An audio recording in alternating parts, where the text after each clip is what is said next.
हमने दिए थे, आपने कहा मेडिकल कॉलेज दिया है?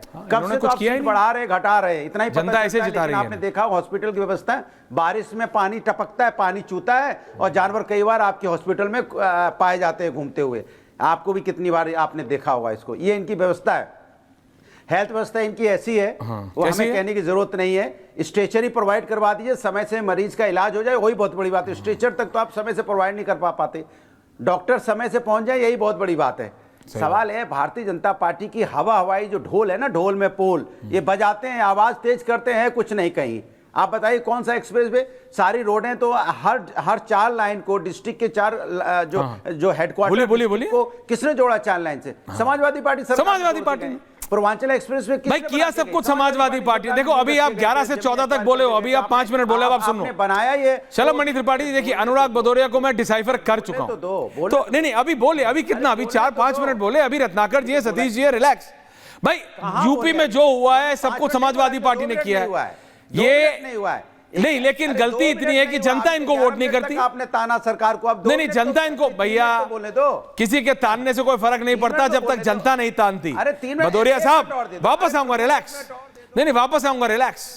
रत्नाकर त्रिपाठी जी, सतीश के सिंह, क्या नाम, both of them on air. Shalabh Mani Tripathi wants to make a quick interjection. Shalabh Mani ji, Bhadauria ji आ रहा हूं, आपको पूरा मैंने दिया, प्लीज ऐसा मत कीजिए ना। ये तो ये भी प्रॉपर 4 मिनट दिया आपको, प्लीज। वो आपको काउंटर कर रहा है, क्विक इंटरजेक्शन। शलभ मणि जी, भदौरिया साहब। भाई ऐश्वर भाई, इंटरनेट पे जाएंगे तो आप पाएंगे कि माननीय योगी जी ने मेट्रो का शुभारंभ किया। ये भी दावा करेंगे कि मेट्रो ये लेकर आए थे। बहन मायावती जी ने यमुना एक्सप्रेसवे बनाया, ये भी दावा करते कि हमने बनाया। इन्होंने भ्रष्टाचार के अलावा और एक और काम किया, उत्तर प्रदेश में एक और काम किया था जो फिर योगी जी ने सुधार दिया तो बड़ी इनको मिर्ची लगी। 5-5 बंगलों को तोड़ के अपने बंगले बना लिए।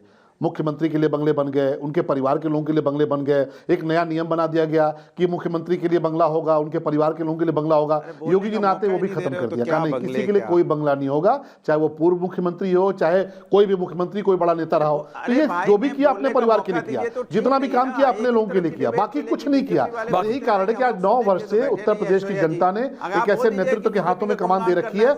आपको एक उदाहरण देकर अपनी बात समाप्त, ये तो गनीमत है, संस्कृति स्कूल बनाया, ये तो गनीमत है कि कैमरे चल रहे हैं, लाइव है, नहीं तो ये करा देते कि ये वाले कुंभ का इंतजाम भी समाजवादी पार्टी ही कर गई थी 9 साल पहले। हाँ अनुराग भदौरिया जी बोलिए। अरे सब कुछ पॉसिबल है। अनुराग भदौरिया जी बोलिए 45 सेकंड टू यू। इन्होंने बोला हर्षवर्धन जी, सतीश के सिंह, रत्नाकर त्रिपाठी, तैयार करो। इस प्रदेश को मेट्रो दिए समाजवादी पार्टी। हाँ बताओ क्या क्या दिया। स्टेडियम का कल्चर पैदा किया समाजवादी पार्टी। Very good. इस देश को, इस उत्तर प्रदेश को महिला सुरक्षा के लिए 109 दिया समाजवादी। Very good. मैंने कहा ना, अभी बोलेंगे, सुन लीजिए शलभ मणि जी, अंदर की एक्सप्रेसवे लेके आए योगी, अंदर की कुंठा है, बोलने दीजिए। यहाँ पे 100 डायल पुलिस सिस्टम मजबूत करने को दिया, आपने 112 कर दिया समाजवादी पार्टी ने। लैपटॉप देने की परंपरा कैसे बच्चों को पूरे विश्व से जोड़ा जाए, ये समाजवादी ने दिया। इंफ्रास्ट्रक्चर, रोड इंफ्रास्ट्रक्चर कैसे डेवलप किया जाए, कैसे एक्सप्रेसवे बनाया जाए, वो बना के दिखाए। कितने सुनिए आनंद लीजिए। पार्टी ने महिला वृद्धा पेंशन दी है और दे के दिखाई, आपने बंद कर दी है। समाजवादी पार्टी ने बेरोजगारी भत्ता देने का बात किया और रोजगार समाजवादी पार्टी ने क्रिएट किया। एचसीएल जैसी यूनिट यहाँ पे लगाई, यहाँ पे डेयरी, कितनी डेयरी बनवाई, और सैमसंग का जो मोबाइल सिस्टम है उसकी फैक्ट्री समाजवादी लेके आए। आप बताइए उत्तर प्रदेश के अंदर में एक इंडस्ट्री आपने लगाई हो? इतना बड़ा एचसीएल का प्लांट हमने लगाया है, हमारे समय लगा लखनऊ के अंदर में, आपने कौन सा लगाया? हमने यहाँ पे स्कूल बनवाए और हम बताते हैं जैसे दिल्ली के अंदर में इतना अच्छा संस्कृति स्कूल है, उसके मॉडल पे हमने उत्तर प्रदेश लखनऊ में संस्कृति का स्कूल बनाया। आपने आप उसको चला नहीं पा रहे। हमने कैंसर हॉस्पिटल बनाया उत्तर प्रदेश के अंदर में, आपने कितने दिन तक बंद रखा? बता दीजिए। शलभ मणि जी को भी रखिए। एक हॉस्पिटल बता दीजिए। हो गया अनुराग जी, 1.5 मिनट और दे दिए। ये सारी चीजें ना डाउट प्लीज। शलभ मणि जी मैं 10 दूंगा, प्लीज थोड़ा सा टाइम दीजिए मुझे प्लीज। ये सारी चीजें, सतीश जी आ रहा हूं, परेशान मत होइए दादा, प्लीज समझिए। ये सारी चीजें मैं पिछले इलेक्शन में अखिलेश यादव मुझे सब दिखाया था, बस में मैं गया था, 1.5 घंटा दिखाया था। बोले ये संस्कृति स्कूल है, मैंने बनाया था, बीजेपी ने रुकवा दिया। ये मॉल है, ये मैंने बनवाई थी, बीजेपी ने रुकवा दी। ये 112 भैया, उससे निकलो आगे, दुनिया आगे बढ़ गई। भदौरिया साहब मैं कह रहा हूं ना, अगर आपका बस चलता तो ये कुंभ भी आप बोल देते कि इसका इंतजाम आप ही करके गए थे। मैं सही कह रहा हूं। रत्नाकर त्रिपाठी जी, आपको इस महाबजट से क्या दिक्कत है? हर्षवर्धन जी, सतीश के सिंह एंड रत्नाकर त्रिपाठी। शलभ मणि जी आ रहा हूं, विधायक जी आ रहा हूं। रत्नाकर जी, आपको इस महाकुंभ में, इस महाबजट से क्या दिक्कत है? 3 of them। Ratnakar ji auto mute हो जाता है, अनम्यूट कर दीजिए। रत्नाकर जी अनम्यूट कर दीजिए प्लीज। Thank you. चलिए जी थैंक यू।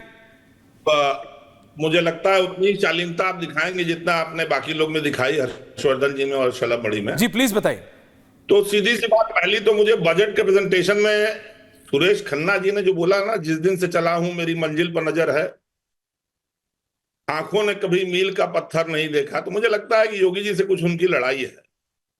क्योंकि दृष्टि नहीं बोला, दिवस नहीं बोला, गंतव्य नहीं बोला। बस एक सेकंड बोलने दीजिए, फिर नहीं बोलूंगा 1.5 मिनट। एक व्यक्ति अगर है तो ये आप सपाइयों से पूछ लीजिए, सपा के कार्यकर्ताओं से पूछ लीजिए, कोई जिला स्तर का भी बोलेगा कि किसी का भी हो सकता है, सुरेश खन्ना जी का बाबा से कोई दिक्कत नहीं है।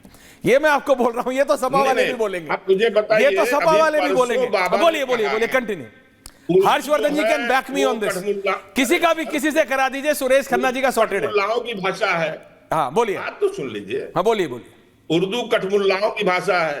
अभी तो पूरा बशीर बद्र का शेर बोल गए, छंद नहीं बोला, दोहा नहीं बोला। आप मुझे ये बताइए, इसी बशीर बद्र के शेर में एक और शेर है, यारों की मोहब्बत का यकीन कर लिया मैंने, फूलों में छुपाया हुआ खंजर नहीं देखा। अरे पूरा का पूरा बजट ध्वस्त पड़ा है। अब कहाँ है? जिस बजट में 650 करोड़ रुपया इसलिए एलोकेट किया जा रहा हो कि 2 करोड़ बच्चों को स्वेटर और जूता दिया जाएगा, 300 करोड़ इसलिए बजट का एलोकेशन किया जा रहा हो कि जो बच्चे हैं वो बैग पाएंगे 1 से 8 तक। और ये प्रदेश बहुत उन्नत प्रदेश है और बहुत समृद्ध प्रदेश है। आप कैसी बात करते हैं? और विरोध देख लीजिए मोदी जी और योगी जी में। 25 करोड़ रुपया एलोकेट हुआ है आगरा में साइंस सिटी के लिए, और बनारस में साइंस सिटी के साथ नक्षत्रशाला के लिए, प्लेनेटोरियम के लिए 5 करोड़ रुपया। 300 करोड़ 3 करोड़ रुपया एलोकेशन हुआ 5 यूनिवर्सिटी के लिए, जिसमें हर्षवर्धन जी क्या 130 करोड़ की प्रयागराज उसमें लॉ यूनिवर्सिटी बनेगी, बाकी इधर होगा। स्टेट यूनिवर्सिटीज के लिए 50 करोड़ रुपया मात्र उनके इंफ्रास्ट्रक्चर के लिए। लड़कियां 400 करोड़ में अगर 1 लाख मान ले तो 40,000 स्कूटियों पे बच्चियां पढ़ने जाएंगी, लेकिन इंफ्रास्ट्रक्चर कहां होगा? वन टांगिया स्कूलों के लिए मात्र 11 करोड़ बनाने के लिए, और अप्रेंटिस के लिए, पॉलिटेक्निक के लिए, ये सब के लिए अच्छा खासा पैसा। इन्हें उच्च शिक्षा नहीं देनी, इन्हें ऊपर नहीं जाने देना है लोगों। शिक्षा के मामले में इन्हें लोगों को कमतर बनाए रखना है, क्योंकि जब पढ़ेगा इंडिया तो सोचेगा इंडिया, सोचेगा इंडिया तो बोलेगा इंडिया। चलिए, पढ़ेगा भारत तो सोचेगा भारत, सोचेगा भारत तो बोलेगा भारत, बोलेगा भारत तो पूछेगा भारत। और शलमणि त्रिपाठी से पूछेगा, योगी जी से पूछेगा, मोदी जी से पूछेगा। तो इन्हें ये नहीं होने दो। आप सीधे सीधे देख लीजिए ना, पूरे 34 यूनिवर्सिटीज में